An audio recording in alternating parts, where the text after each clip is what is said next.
Hola. I do that every time. It's hit the camera button, and the minute I go to speak.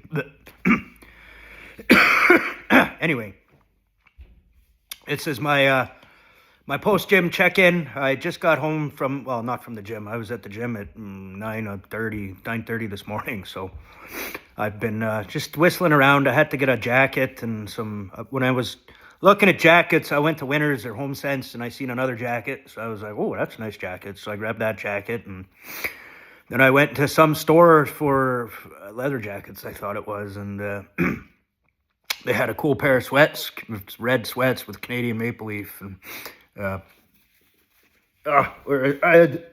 there, see that? That's maple leaf, man. That tattoo is probably older than you. I got that shit like 25 years ago. Before people started getting tattoos on their neck, man. When I walked around with that tattoo, I got a lot of looks. Probably a performative thing on my behalf, but I definitely drew a lot of eyeballs. And today, fucking everybody's got tattoos on their face and everything else. So people don't really give a shit about tattoos like they did back then. But that was symbolic of my stance in life, man. I've always been a proud Canadian, and companies that represent Canada, like Air Canada or Canadian Tire or Maple Leaf Meats. I've Roots Canada. I've always bought clothes and shit like that. And anyway, I a lot of my clothes have some maple leaf or something on it, man, because it, represents me. And when Trudeau was in power there, I kind of backfired or backpedaled on that whole patriotic thing. I didn't like that guy, man. I thought he was a clown, fucking goof. But man, everything I've been going through here in the last couple of months, I look back on that. I'm like, dude, I mean, there were some things he was good about, man. And things that I didn't hate, but I pushed back on because it didn't benefit me. In retrospect, I can kind of see that was a very selfish kind of perspective. He did things good for like the LGBT community and, veganism, man. He introduced he changed the Canadian Health Guide, man. He made plants the priority and everything else kind of secondary. And prior to that, it was meats, cheese, and fats, and chocolates, and cookies, and cigarettes, and alcohol. And I'm kidding when I say the last two there, but I was vegan for 3 years, man. A strict vegan from 2017 till about COVID. And I'll tell you what, man. I mean, spiritually, physically, emotionally, I'd never felt better. I was dialed in. I felt like I was living with a purpose, and it wasn't performative. But I pissed a lot of people off with the performative front. Pulling the, I don't know. I mean, people interpreted it as like holier than thou. Like, what's the word I'm looking for? Not narcissism, but like nepotism. No, what's the word? I can't think. That's too late to Google. But anyway, the way people interpret what you're saying is like you're holier than thou, and that wasn't what I was doing, man. I just genuinely, I don't want animals to suffer, and and that was there was 3 motivations people get into veganism, man. One of them is either like political, environmental, the other is ethics, and the other is health, right? There's some people that just cannot function on a non-meat or a plant-based diet, and so for me, it was the ethical decision, right?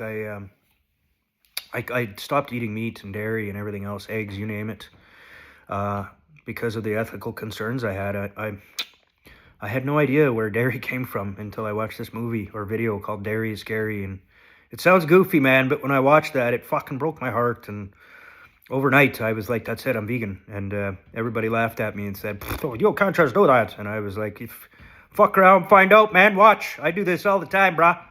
I don't, most people quit kind of warm chicken, man. Alex quits cold turkey, like fucking right now. There's no fucking transition period. I'm in it to win it, and I do it, and that's what I did. That being said, during COVID, all my buddies I was living in a condo at the time and friends with all my neighbors, and we'd be having kind of communal barbecues, and people would entice me with pork chops and barbecue. And I ended up cracking, and once you slide down that sled, I don't do things half-assed, man, right? I'm either in it to win it or I'm not, so I don't, I still try and eat a plant-based heavy diet, but my proteins come primarily from meats right now. But you know what? The one thing that I'd say about veganism, man, is it requires us probably the most disciplined challenge I've ever faced in my life, man. Never mind going to the gym. Never mind going to bed at 9 o'clock and waking up at 4 in the morning. Never mind fucking following your diet and your caloric intake and managing your macros and all that shit, or financial management and tracking, budgeting. These are all things I've done, man, and I've done to some good level of success, like certainly better than your average person, I would say, considering the starting point. I'm a high school dropout. Keep that in mind. Most people who drop out of high school end up in prison. Well, I shouldn't say most people, but I think the statistics actually are pretty high, that if you look at people in incarceration, most of them are probably not college graduates for sure. But anyway, the point of getting at is discipline, man. It takes a lot of fucking discipline. It factors into every moment of your life, from the time you wake up until the time you go to bed.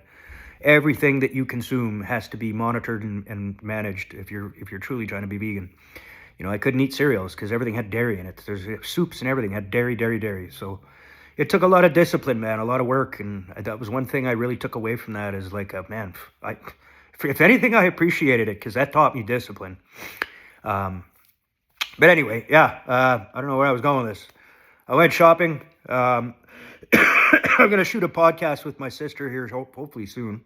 I don't have a watch on me. I thought that was a watch. It's not a watch. It's I don't know what those are. Oh, like a ADHD stimming device. You snap it if I start panicking, or not panicking. I don't panic, but if I'm feeling anxious, right, if traffic or something like that, I have to snap myself a couple times just to, remind myself, chill the fuck out.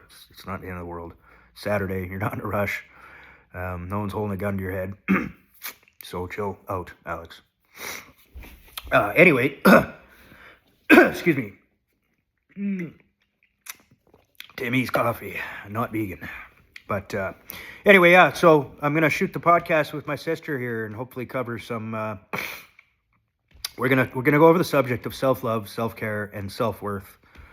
These are three things that I need to start ramping up, man. I don't think I've ever appreciated myself. And I'm reading the book Models right now by Mark Manson, first 2 chapters in. And man, the first chapter, it's broken into 3 sections: narcissism, objectifying women, insecurity, neediness in a man, blah, blah, blah. I read the first chapter, the first round through, and I was like, that's not me. There's a voice in the back of my head that was like, buddy, read it again. So I read it a second time. The second time through, I was like, well, maybe there was an element to me in there, and there might be an element to me, maybe. And that voice didn't shut up. It made me read it one more time. And the third time through that chapter, it hurt, man. It honestly sucks, truth hurts. But that's the only way to grow. And I don't want to be the same person, like I appreciate the person I was that got me this far. Fuck, I didn't die. But there's a lot about me missing in life, man. And I got to burn that shit and rebuild. So I'm swallowing the tough pill, man. I'm trying to grow and fucking acknowledge all these these weaknesses of mine, these non-positive masculine traits that I need to quash and I need to get over and move forward. So anyway, I'm almost at 10 minutes here. That's a pretty long check-in, but lots to cover, man. Discipline, self-worth, self-love, self-care. I'd encourage you to listen to the podcast. Hopefully have that uploaded by tomorrow or Monday at the latest. Tell my sister to watch her P's and Q's. I've only had to edit one first podcast we ever did. I'd drop a couple stupid terms, but yeah, we're getting better. So hopefully the production starts improving here. I don't have time to make things fancy just yet, but I'm getting there, man. It's probably a month out before I start putting some creative talents towards editing the videos and making them higher quality and trying to get some more traction, man. And it's hopefully not less about me brain dumping and heart dumping on people. And I want to start sharing like what worked for me, and I want to try and start connecting with people, man. And help me by helping you, kind of thing. Like if that cat, get out of here. Jesus, this animal just loves to sit beside me and just bite me out of nowhere. Like, look at this. Watch. Yeah, man. You want to. Oh, now he won't bite me because he's on camera. Anyways, this is almost 10 minutes, guys. So if you're listening, thank you. If you're watching, I see you and I appreciate you, man. I love you all. Take care. Bye.